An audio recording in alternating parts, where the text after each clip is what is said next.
podcast, right? We want to have it sound proper. Proper. And I don't know what that means, but, you know, it sounds better than most. And my feedback from everyone I talk to says, hey, it sounds great. Sounds great. I mean, listen. It sounds better than most.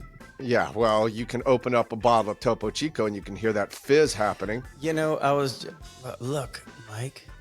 Yeah, look at it. So people that can't see this right now, you know what? Oh my God, he's opening. He's about to open. Oh my God. Did you hear that one? I heard it open, but I mean, it was a little tough getting it open because probably the effervescence of the bubbles were pushing up so much pressure on the top. I was too excited.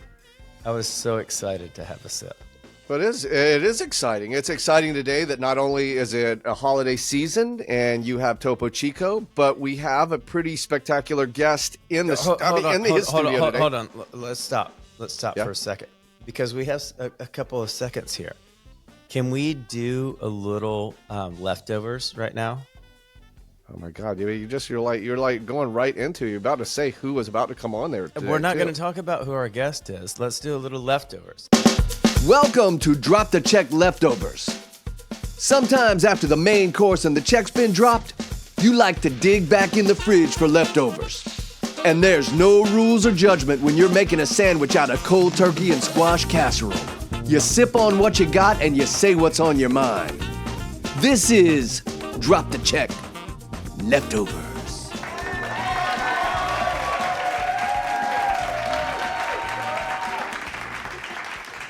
How was your Thanksgiving? Oh man, my Thanksgiving was wonderful. It was very wonderful. Thank you for asking. I have family. I'm trying to think, what is like the political nice way terms if you say that you have like a disjointed family of, you know, there's divorce and then these people over here and these people, they come together. Here's what I had. I think that's called a family. It's a family. I had my whole family here and it was wonderful. We had a great time all together, cooked at my house. Your daughter was back from school? Daughter back from school. This year, I made, I did a little something funny this year. Last year I went to this intricate champagne in a bag, in a baking bag, whatever, prepped my turkey or whatever. I don't know. Okay, this is what I did last year. Okay. Champagne, turkey, bag, basted, long time, separately making gravy and all that jazz. Somebody said last year, hey, did you know that Popeyes, as in Popeyes chicken? I don't know. I mean, are we everywhere? Popeyes? Do they have Popeyes in California? No, they don't. Okay, but, Popeyes. Well, yeah, they do. I think it is a national chain, but okay, it's not as ubiquitous. As it was brought up that Popeyes has a turkey. I thought it was a joke, right? Because last year, what had happened? There was last year or 2 years ago, Popeyes, or however many, not too long, they wanted to compete with Chick-fil-A with their chicken sandwich. They came had out a spicy chicken. It went crazy. Nobody could get the chicken sandwich. We're out here in Atlanta. They would just put signs out on the door. Don't come in. We don't have any chicken sandwiches. Right. So last year, don't come in. We got no chicken sandwiches. We don't have them. Stop. Don't come in, right? You're like, well, look, I'm just going back in for my Popeyes 3-piece meal. No, you're not. You're coming in to get a sandwich. I know who you are. So last year, someone who may be like respectful foodie, not just some your random, Joe, said, hey, have you done the Popeyes Thanksgiving turkey? And I'm like, you're full of shit. There's no Popeyes stand. What are you supposed to pull in? They're going to say the same thing, the chicken sandwich. And don't stop it. We have no more turkeys. No more. And so I was like, no, that's a joke. And they were like, no, I'm telling you, we got it. And it was crazy. And I was like, okay, whatever. I tried to order it and it was like the chicken sandwich. It was sold out. Couldn't get it. So this year, what does this have to be with the champagne in a bag? That was last year, bro. That was me cooking a turkey and champagne bag. And by the way, it was listed as hang on, I'm looking at it right now. The recipe's still on my desktop. The world's Best turkey recipe.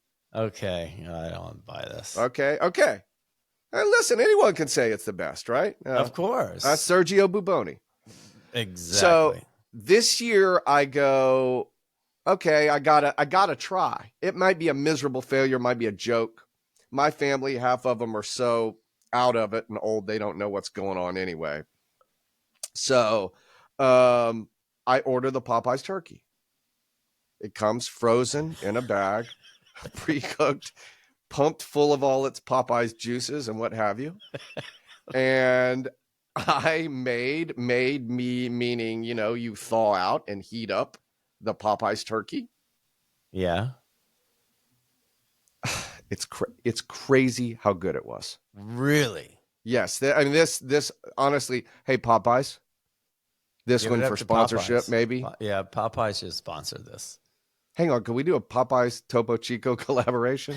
I think that would be fine. Pearson Meyer, Popeyes Topo Chico. Yeah, So yes, the Popeyes turkey was as advertised, man.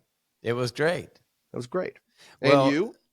No, so, Thanksgiving I love so much for so many reasons. I've told you before, it's like, a celebration of the end of harvest and so great. And this year it was really special because my son Will was coming back home as your daughter was coming back home from school, and it was great.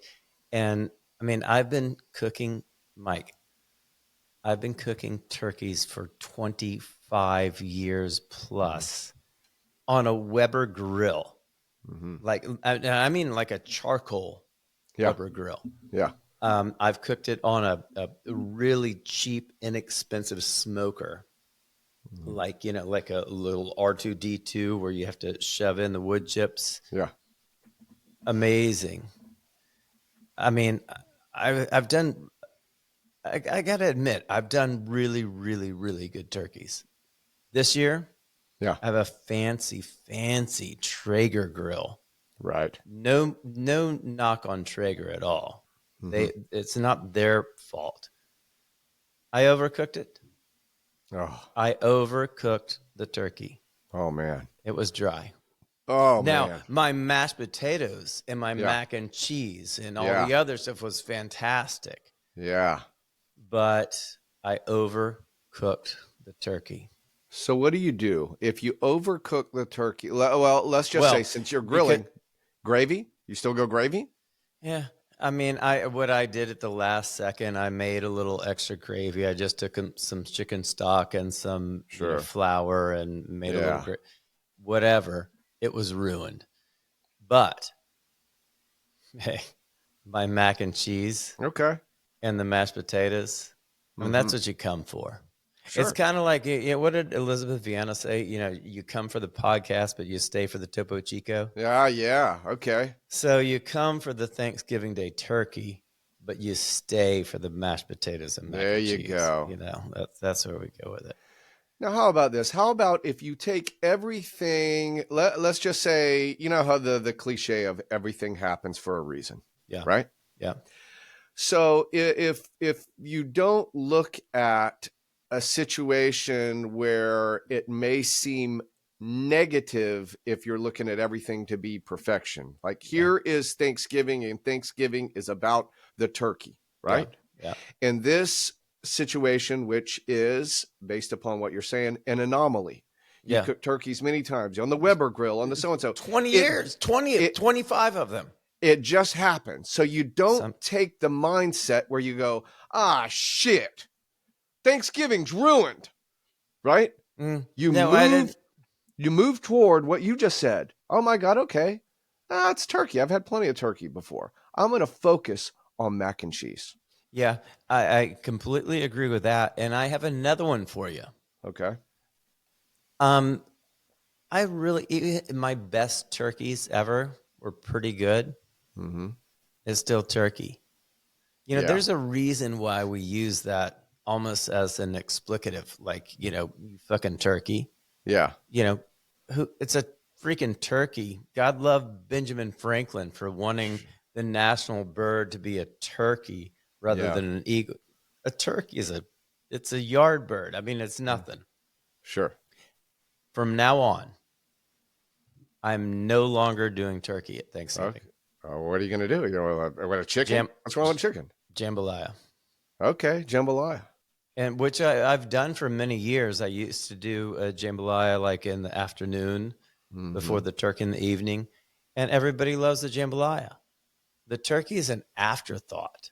I'm going to make my jambalaya, which basically satisfies all needs. Yeah. And then people like the mac and cheese. They like my mashed potatoes and all that. But that's what I'm doing from now on. No more turkey. No more turkey. Done with turkey. Done with turkey. Done with turkey. All right. Let me ask you this, Mike, though. This is an interesting thing. Your daughter was gone for the first time. Yes. And then she came back. And you were so excited. I think you said something like that on the last podcast. Like you were so excited for her to come home. And she spent 1 week of all of her time just with you, right? Well, not just 1 week of my time. No. Maybe 10 minutes. Yeah. No, here's because of the family dynamic that we have of splitting between me and mom. Sure. She has picked specific days to be with dad. Okay. And that has been, glorious. But also, I don't get too sensitive over the fact of once you're child, the moment I think she's that no you're longer dropping a child, off, she's a that's woman. right. You're dropping off that feeling. It kind of, you transition off of, we go out of child to you're growing up at this point in time. The fact that she doesn't want to hang out with dad, I feel is absolutely the way that it should be. Of course. So it's you're not, I know you normal, feel the same way, but you're not sensitive to that. That doesn't mean that it doesn't just sting a little bit. I don't know. I mean, I kind of like, yeah. Well, listen, I'll take it back to what we just talked about before, that like you put all your focus in the turkey and it ends up being the mac and cheese. Yeah. That I sit in that feeling only slightly. I go, I thought I was hanging around because I thought for sure she's going to want to have dinner with dad. And no, she's got alternative plans. Her and her friend Kate are going out, that I'm like, that's right. Let's move to mac and cheese. Yeah, exactly. You know? Completely fine. And I felt the same way when Will came back, and and it's Wynn is almost the same way. I mean, he's a senior in high school, he's doing his own thing, but Will came back, and I was like so happy that he was going to be back for a week. And I'm going to exaggerate and say I spent 10 minutes with him. I spent a lot of time with him, but what was really fun for me is that, and I can remember this, I don't know if you remember this, like coming back from school or just being away and seeing all your hometown dudes again, or men and women, it didn't matter about dudes. But like, I think it was like Tuesday night or Wednesday night, there was like 8 guys over at my house. Yeah. And I think like Wednesday morning, not morning, like at 1 o'clock in the afternoon, I'm like, doing work. I'm like getting Christmas trees. I'm like preparing the turkey, and I'm looking around. I open up Winton's bedroom door because it was closed. I thought Winton would be in there. And there's like 3 guys like sleeping on the floor and whatever. I thought it was lovely. No, I was very happy that all these guys were hanging out at my house. It was fine. That was good. That Wednesday of those guys just hanging out at my house, that made my Thanksgiving better than the dried turkey. Yes. This is what I did. Because like your son, Will, I pledged a fraternity. Yeah. Man, I felt like such hot shit when I came home because I'm pledging a fraternity. And we used to have these pledge books that were like pocket size. You had to wear them in your like back right pocket, right? So stupid. With your Greek letters, my Greek letters on the top of that pledge book sticking out of that little book. Now I come home, right? Hanging out with my local boys, going to the high school football game, right? Yeah. You better believe I had that pledge book in my back pocket. I look back on how ridiculous. Could see. Yeah. Oh, yeah. See that guy now? See how grown up he is with his pledge book hanging out of his pocket? It's so stupid. Oh, my God. Shoot me in the head. All right. I think that was great. See, that's a great leftovers. Hey, friends. Thanks for listening to Drop the Check. Please follow Drop the Check on all of your podcast streaming services, social media, YouTube, and at dropthecheckpodcast.com.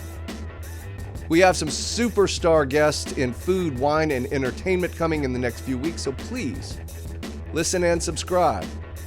As always, please have an awesome day and an awesome week.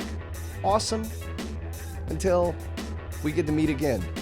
I'm Mike Anderson for Robbie Meyer and Drop the Check. See you next time.